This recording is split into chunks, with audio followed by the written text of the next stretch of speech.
হলো আসল জেলখানা। কেননা নিজের কষ্টগুলো বিসর্জন দিয়ে হলেও ফ্যামিলিকে হ্যাপি রাখার চেষ্টা করে। তারা লাইফে সবকিছু স্যাক্রিফাইস করে।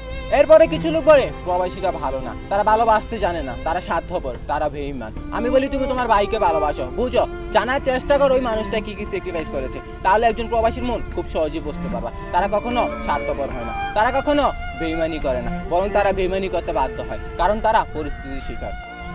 আর যে যাই বলুক না কেন, এই দিন শেষে এই প্রবাসীরাই কখনো আমাদের প্রিয় মানুষ, কখনো আমাদের বাবা, কখনো ভাই।